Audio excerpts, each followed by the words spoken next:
So there are a lot of lies in the cannabis industry. Anything that gets industrialized, mass-produced, put out to recreational use like cannabis is today in a lot of states and a lot of countries out in the world, there are going to be big industry lies, and they're going to tell you what you think you need. They're going to tell you what you want to hear and that they have it. And I'm going to talk about one of the biggest industry lies and biggest misconceptions when it comes to cannabis that really irks me and really, I feel like, drowns out the potential of this plant as a whole.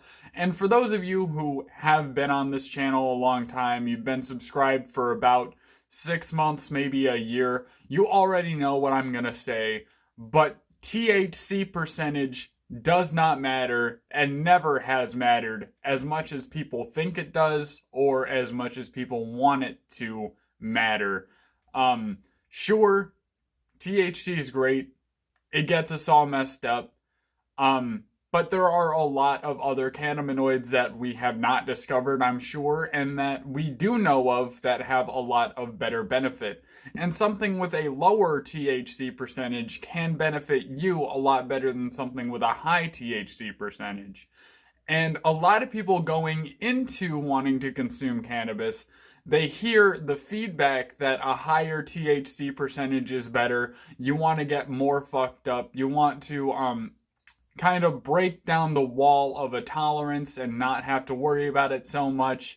We have plants that are growing 30% THC, and I think that's extremely excessive. I think a more constructive conversation would be, what can we do to tailor plants to more people? What can we do to understand how cannabinoids interact with the human body? What THC percentages may be perfect for you that isn't perfect for somebody else, and what is going to get you the effects that you're looking for, rather than the THC percentage being extremely high and you being as fucked up as you can possibly be on cannabis. Now, there's nothing wrong with getting extremely intoxicated, and if that's all you're looking for in a plant, maybe a high THC percentage is for you. Don't let me poo-poo on your parade, but I do think it would be a lot better for a lot of people if they, one, practiced a little bit of moderation and weren't smoking all of the time, so that they could have a tolerance, a little tolerance break without having to take a tolerance break. So instead of smoking as soon as you wake up, wait until the mid-afternoon or early or late afternoon to do your smoking in, rather than being high all day and wondering why you can't get high enough to go to bed at night. That's not a very good way to use it.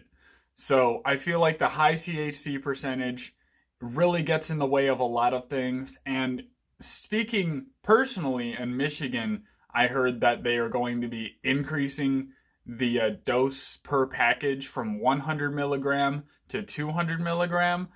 I don't necessarily see this as a problem.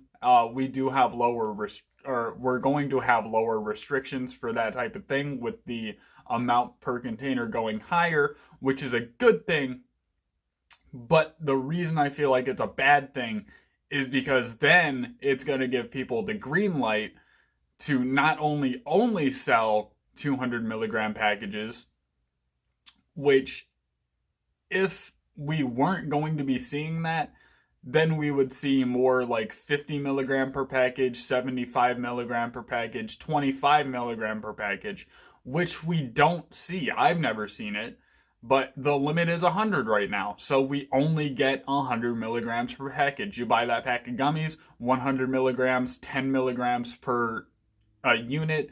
You get a candy bar, it's 100 milligrams, and then it's like 0.25 milligrams per unit, or like 0.5 milligrams per unit, because you break it into such tiny squares. And I feel like it's not as constructive as people would like it to be, and not from the standpoint I see it. But if you guys have a different opinion, please let me know down in the comments. I know THC percentage is a huge topic. Everyone wants more and more and more. And I don't necessarily think that's the best course of action moving forward, because all that's going to do is make people think that they can't get their tolerance back unless they take a long break, or that they just can't get high anymore and they need a higher THC percentage, which isn't the case in any circumstance. But it would benefit you to take maybe a little bit of a break, as in like 16 hours rather than 2 weeks. But either way, let me know down in the comment section what you guys think of this whole THC percentage phenomenon, because this is something that's been just busting through for a very long time. Ever since I can remember, pretty much the only thing anyone's really cared about is THC percentage, and I just don't see it. I would rather get a more detailed perspective of the chemical makeup and maybe do some lab tests on what I have and what I'm growing.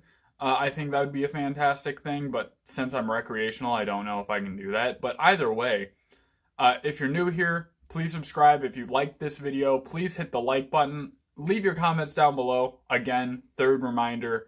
But I will see you guys next time. Thank you very much.